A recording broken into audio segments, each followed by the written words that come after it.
Welcome back, everyone. Thank you for visiting the YouTube channel for bestbiblecommentaries.com. In this video, I'm going to continue my series on the best reviewed commentaries on each book of the Bible.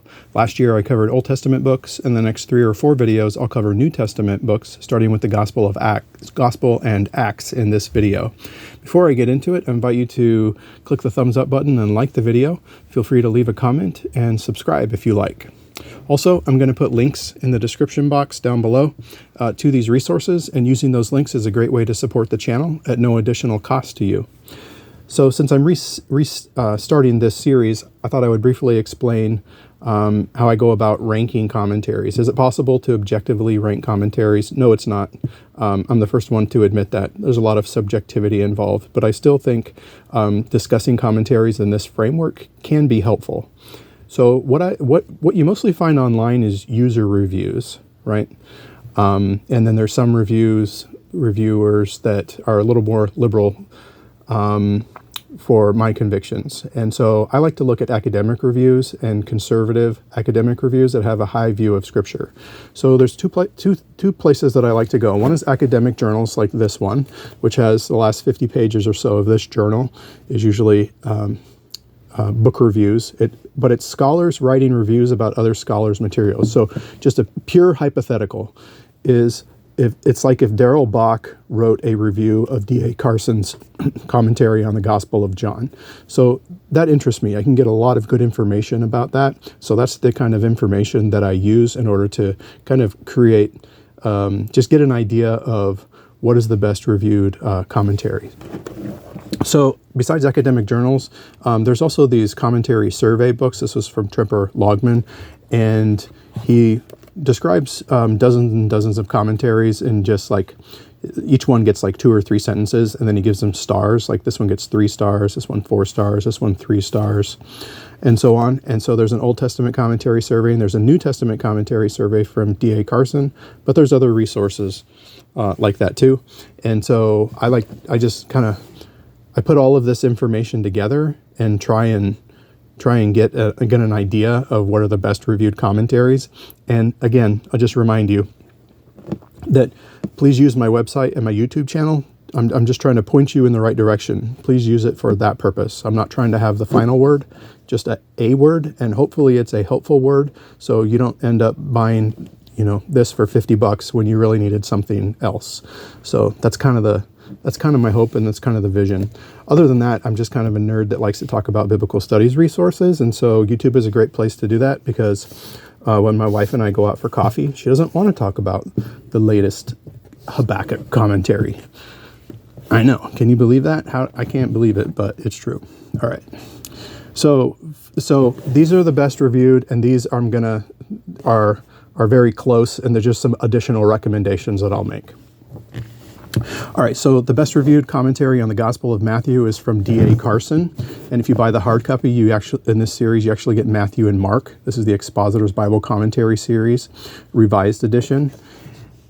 About 2/3 of this commentary is about 2/3 of this commentary is Matthew, and then this part is Mark. This is not a bad commentary. It's a good commentary, just not among the best reviewed, but D.A. Carson's definitely is. His target audience is pastors.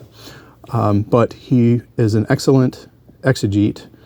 He does cover relevant historical and literary background information, but it's really his theological reflection that really makes this commentary stand out for me. So this one actually happens to be my favorite on Matthew. And there have been times where I'm reading this commentary and I just set it down in my lap and I just have to think about the theology that Carson just wrote about. Like it's been that powerful for me. If I could only have a couple of commentaries on my shelf, D.A. Carson's commentary on Matthew would be one of them. Besides my personal opinion, I believe it is the best reviewed commentary on the Gospel of Matthew.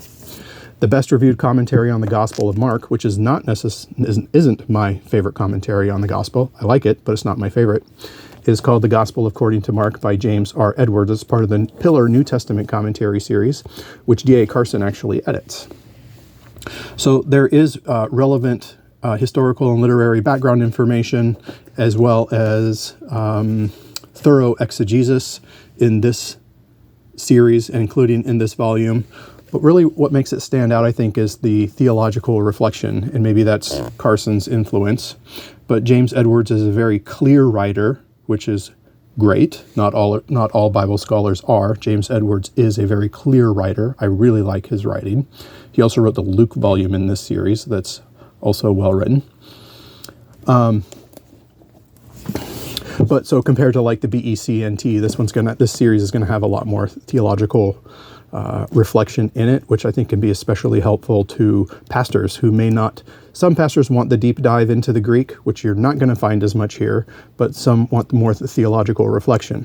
So Mark. So I'm going to make another recommendation on Mark as well, but this, based on my assessment, is the best reviewed. The best reviewed commentary on Luke comes in 2 volumes. I'm just showing one of them. It is by Darrell, Bock, probably the most in-depth evangelical mid-level commentary on Luke. That's a lot of qualifiers, isn't it? But if you get both volumes together, you're going to have one of the most thorough commentaries on Luke ever written, really. Bock talks a lot about the Greek. If you don't know Greek, there might be passages in this volume where you're going to struggle a little bit more. So the original Greek is actually, it's not in the footnotes. It's not in a separate section. It's just in the body of the commentary itself. It's in the body of the explanation itself. So it's not technical, but it is mid-level, and I would say it helps to know Greek. It helps to know Greek, but you can still follow along what Bock is saying without knowing Greek. So it's very thorough, and not as much theological reflection in these volumes as in other series, and no sections like application like you'd find in the NIVAC series or something like that. No application sections, but Greek students who want the Greek, those who like Greek and use Greek, understand Greek, who want a mid-level commentary, not a technical commentary, this would be an option, a serious option, and the best reviewed, best of academic reviews. The best reviewed commentary on John is also written by D.A. Carson, and it's in the Pillar series, and it has similar strengths to his Matthew commentary, which I already talked about, and I already said that the Pillar series has more theological reflection than other series. So D.A. Carson, in my opinion, is one of the best living New Testament scholars still. I try and get almost all of his books, especially the mid-level stuff. Sometimes his introductory stuff isn't as helpful to me, but his mid-level stuff is, I don't think I've ever been disappointed. My personal opinions aside, I do think this is the best reviewed commentary on John from an academic standpoint. The best reviewed commentary on Acts is also by Darrell, Bock. His Luke commentaries are written in the early 90s, I think it was, and the Acts volume came out in the mid-2000s. It's not as well reviewed as Luke, but it's still, I think, the best reviewed commentary on Acts. Not my personal favorite, but I do use it. I do find it helpful. I do think it's very good and would recommend it to the right readers. It has the same strengths, of course, as Bock's commentary on Luke. For whatever it's worth, if I could only choose one commentary on Acts, I would actually choose an introductory one, which is John Stott's, because there is gold in that book. But there's good stuff in this book too. Yeah, there's definitely good stuff in this book too. So again, same things as I said about Luke with regard to the Greek and the lack of application sections. So again, it just depends on your purpose, but this is the best reviewed commentary on Acts. All right, so a couple of other recommendations that I think rank really well that I pulled out. R.T. France on Matthew. Very well reviewed. I think came out in 2007, 2008. So it's newer than Carson. So if you want a commentary that interacts with some of the more recent scholarship, France would be a consideration. But pastors would really benefit from this. Don't take what I said about scholarship mean it's dry or it's too technical or anything like that. Pastors would do very well with R.T. France.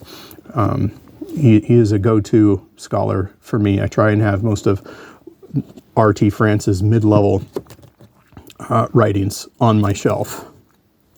Let's see. Another alternative for Mark. So this one's probably my favorite on Mark right now, but also very well reviewed. It's from Mark Strauss.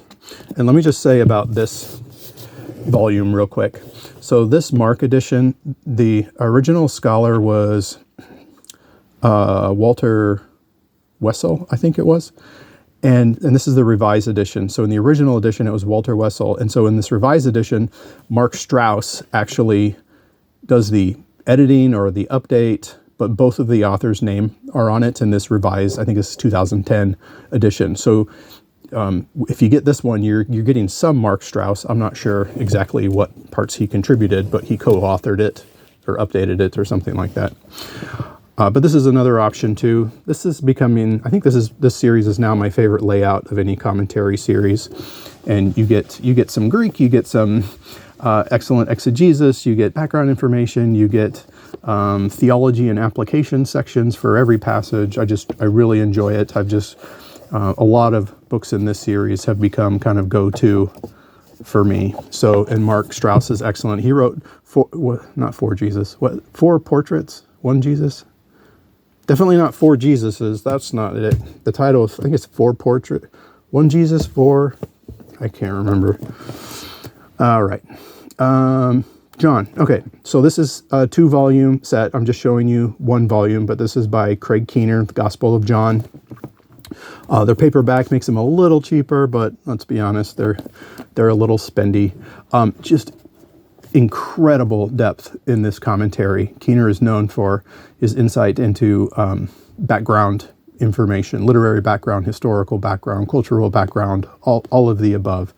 And John is, what are the percentages? It's 90 or 92% unique compared to the synoptics, right? And so to have a really, so for me personally, I want a really in-depth commentary on John on my shelf because I want that much detail. Whereas with the synoptics, I might have 3 or 4, and there's going to be a lot of overlap, and I'm going to get details from one that aren't in the other. So I'll have a lot of information. But with John, it's different. And so I think in both volumes together, it's like 1,600 pages. And Keener is just an excellent scholar. And so pastors are going to find resources, maybe like the NIVAC series that might be a little quicker for them to use than this one. But if you have the time and you like to read in depth, this is an excellent consideration. Oh, also Acts. So this is also very well reviewed. This would be a personal recommendation as well. I really like David Peterson and the Acts volume. The theological reflection, again, on the book of Acts is just excellent. So those are some other considerations in addition to what I think are the best reviewed commentaries on each of the Gospels and the book of Acts. There you are. All right. I'll see you next time.